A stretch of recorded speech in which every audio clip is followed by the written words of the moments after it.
That's a very good point. But my wife has convinced me having an egg is not a bad idea. Just look at the calories, and it's true. You know, you can have an egg and a piece of toast. I like the Heidelberg bread, and you're talking about like 130 calories. Not bad, right? Not bad. The other thing that's really good is hard-boiled eggs.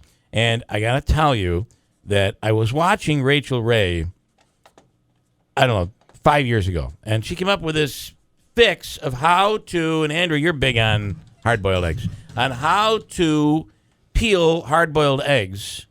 And so what you do is you boil a dozen eggs, and then you put them in, you have them in the pot, and then you take the pot over, and then you shake the pot up. And then all the shells get broken, and then you reach in, and the shells just come off perfectly. Well, I did it, and I must have shaked aggressively or something because all the eggs turned into, it was like egg salad with all the shells. It was awful. So I saw this morning come up, and I'm like, oh, this does not work. But now I see how they do it. So I think this might have some audio. I only watched it. But so now they take the egg out.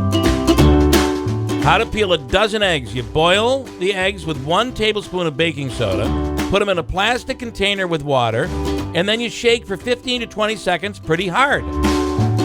In a plastic container, the shells loosen up, and look, you pull them out, and the shells just come off. Voila, as they say. So we'll share this in today's show notes. But French for eggs?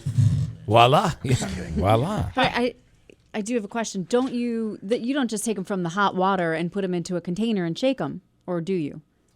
I don't have the answer to that. Okay, because it'd be nice if they told us, right? It'd be nice if they told us. That's, they don't I think, say a that. Key part, because first of all, if you do that, you can end up with some burning yourself, issues. Yeah. And you don't want to put the scalding water. But remember, the way my wife does the thing is you get the water to boil, then you take the heat off it, and you put the cover on, and then 15 minutes later they're boiled perfectly. Okay, everybody has how to hard boil an egg. So you put the eggs in, you get it to a boil, then you shut the heat off, and you put a cover on it, and wait 15 minutes, and you have hard-boiled eggs. Mm-hmm. So after that, the water is only warm. You then put it in with new water, and then you shake pretty hard for 15 to 20 seconds in a plastic container, and with a cover on it. And I saw it; it comes out incredible. I mean, you saw it, right? It was incredible. I always boil it and then stick it in an ice bath. And then peel them. Does that help? But I'm going to try. I'm going to try this too. I'm going to try your method. I might be a convert. That ice bath is good with when I roast my own red peppers at home because I've got the luxury of a gas stove. Yeah. So you put the red pepper over the open flame. You have the luxury of a gas stove? That's amazing. Well, wow. I love it. I really? And it's gas. It's a gas stove? Yeah. Well, really? You know what I mean? Really? Yeah. It cooks. So the flame comes better. out. It's an actual flame. He lives the high life. Wow. Radio producer's salary.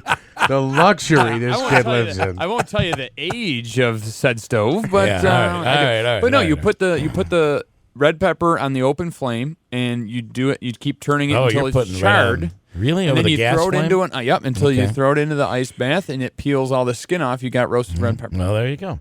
All right, nice, Andrew. In Thank you. deference to our later guest this hour, mwah mwah. Here is Candace Sturdivant, and she's with the Neighborhood Center, and I love this. I was thinking you were coming in studio, Candace, because I'm lazy and busy, because I would have purchased a ticket from you right now. This is really cool. A day in the big leagues. Yeah. Now, I'm not a Yankees fan, and I'm certainly not a Red Sox fan, but I would go to this. This is an awesome deal, and why don't you explain what you're doing here? Yes, it sure is. This is our 7th annual year doing this raffle. What we're offering is 4 tickets to the Yankees-Red Sox game at Yankee Stadium on July 16th. The game starts at 4:05. 4 tickets to the game. The seats are located right behind the Yankees dugout, which includes complimentary snacks and beverages, and you get access to the VIP club. Round-trip transportation will be provided by Vintage Limousine and Corporate Black Car Service. We're throwing in some memorabilia from Hall of Frames, and you also get $500 cash. How about that? I have to tell you, and Candace, you and I had talked about this a couple of weeks ago. One of the things you'll notice watching a Yankees game is there is the seating behind home plate. It's always sparsely filled. You know, there's not Right. a ton of people. They're all in the club. And I found out that Yeah. they're all in this VIP club, Yeah. which you could win tickets to as part of this. It's really cool. Yes. Because it's tons of free absolutely. food and It's buffet. included with the seat. So, yeah, it's and an awesome package. And I think they come out. They actually have waitresses that'll come out if you're sitting out there watching the game. The waitresses will come out and take Yeah. your order too. It is Yep. the future of sports. I mean, it's the City Field's the same way. It's crazy. Yeah, yep. But what an experience this is, and you get $500 in cash with it. 4 tickets. Now it's $20 a ticket or 6 for $100. And here's the beauty: you're only selling 1,000, right? We're only selling 1,000. It is cash only. We do have various locations throughout the city set up for ticket sales. You can get them at our administrative offices on Elizabeth Street. We have M. Griffith Investment Services set up, which they are also sponsoring the event. Hall of Frames on Oriskany Boulevard, Assist to Sell, and we have 4 different AmeriQ locations set up to sell tickets as well. You can get all this information on our website, which is neighborhoodctr.org. And I also wanted to mention that we will be set up this weekend from 11 to 1 at the New Hartford Shopping Center. We'll be across from Peter's Cornucopia in the parking lot. We're doing kind of a big leagues tailgate party. We're going to have a DJ on site from 102.5, and we're going to be offering lunch and selling our tickets. It's going to be a nice day, so we hope to have a great turnout. All right, good stuff. Well, we appreciate it, Candace, and you're looking at a really great prize. Yeah. All right, cool. All right, $20 for a ticket, $100 gets you 6. Pretty awesome, and it gets details at neighborhoodctr.org. I appreciate it. Thanks so much. All right, thanks for having me. All right.